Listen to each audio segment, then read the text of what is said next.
Everyone thinks the pricier foldable automatically wins. Nope. The Samsung Galaxy Z Fold 8 Ultra and the Google Pixel 10 Pro Fold both crush it. The twist is which one makes more sense after you pay, accessorize, and live with it daily. My pick surprised even me. The US foldable scene is weirdly simple. You've basically got 3 brands making book-style devices you can actually buy. Samsung, Google, Motorola, but only 2 feel truly seasoned. Motorola's first book-style release is fresh. It's interesting. It's not battle-tested. The real fight is between Samsung's 8th generation and Google's 4th. That matters, because foldables punish sloppy engineering. Here's my verdict up front.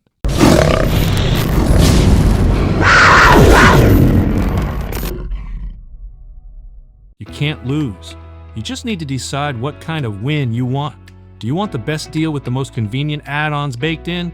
Or do you want raw muscle with the most refined hardware feel? First, the money.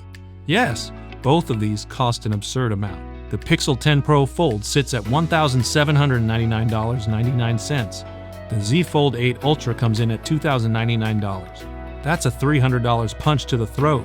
And $300 isn't skip 2 coffees money, it's buy a premium pair of earbuds and a serious charging stand money. It's get a case, a car mount, and still have change money. If you're even kind of trying to be responsible, that price gap instantly makes Google's offer look smarter. Now, I'm not saying you should buy a $1,800 device because it's the budget option. That's comedy. But compared to a phone that starts with a 2 and still demands cases and add-ons, it's a real difference. Almost 15% less is not nothing. Next, accessories. This is where Google gets sneaky good. The Pixel 10 Pro Fold bakes magnets into the back. Google calls it Pixel Snap. Functionally, it plays in the same world as the magnetic ecosystem everyone already owns stuff for. That means wallets, stands, car mounts, desk chargers, little tripod grips, even light mounts for creator rigs. You buy once and you keep using the stuff. That's the dream. Samsung doesn't give you that out of the box. You can get there, sure.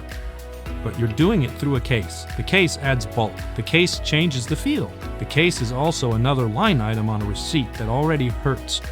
If you've got a drawer full of magnetic gear, Google's approach feels like freedom. You're not rebuying your whole setup. You're not duct taping your workflow together. It just clicks, literally. Third, software perks. Both brands promise 7 years of software and security updates. Great, that's table stakes now for premium phones. But Google has a special lever. Pixel drops. Every few months, features show up that didn't exist when you bought the phone.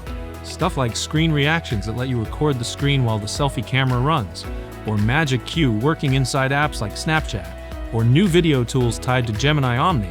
Samsung updates often and one UI is packed, but Google's cadence hits different. It feels like your phone gets gifts. Sometimes they're small, sometimes they're clutch.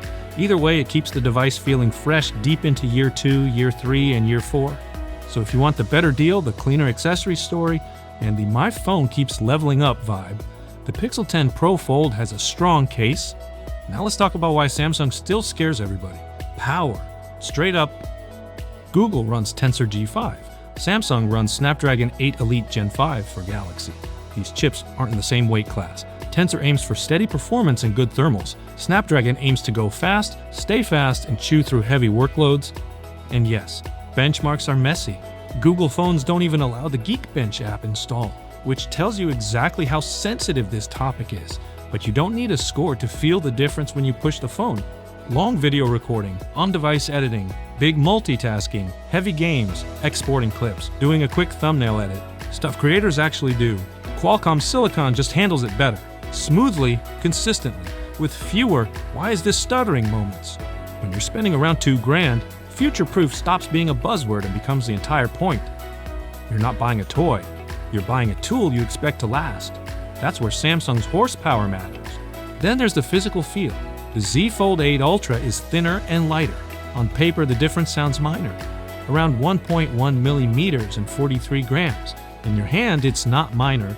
That extra weight in a pocket doesn't feel like a spreadsheet number. It feels like carrying an extra golf ball around all day. Not catastrophic, just annoying.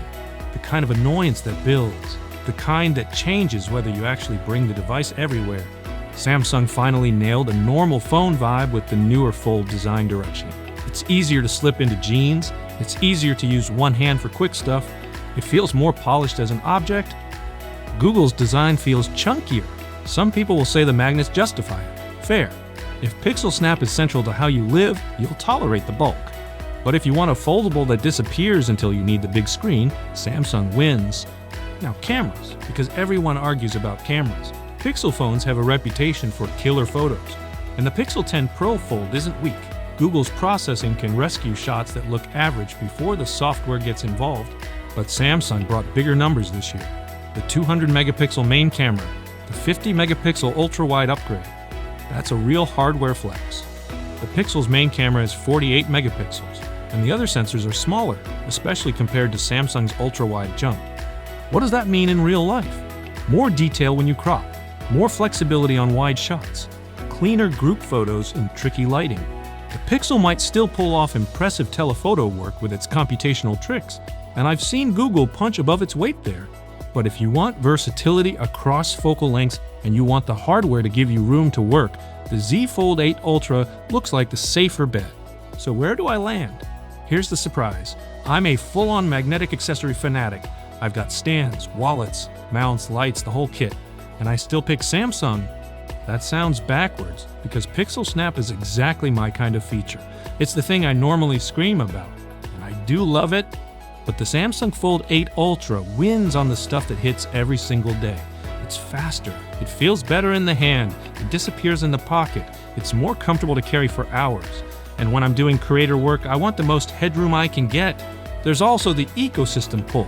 If you use a Galaxy Book, Galaxy Earbuds, and other Samsung gear, the handoff experience is just smoother. Files, notes, calls, little integrations you stop noticing because they work. Meanwhile, the Pixel 10 Pro Fold is the smarter buy for a lot of people. If you're staring at the price and sweating, pick Google. If you own a pile of magnetic accessories, pick Google. If you love getting fresh features dropped onto your phone every few months, pick Google. But if you want the sleekest daily carry and you care about peak performance, Samsung earns its premium. Painful price. Real payoff? That's the real headline. You can't lose. You're just choosing which pain you prefer. Paying less and living large on accessories, or paying more and getting the most refined, most powerful foldable experience. Samsung can currently ship. Both foldables deliver, but they win in different ways. Google nails value with the lower price, built-in magnets, and pixel drops that keep the phone feeling new. Samsung hits harder with speed, a slimmer feel, and more versatile cameras. My surprise pick is Samsung because daily comfort and power matter most. Pick your side in the comments. Would you pay $300 more for the slimmer, faster Samsung build, or would you take Google's cheaper price and magnetic accessory life? Be specific. Tell me what you actually do on your phone. See you in the next one. Goodbye.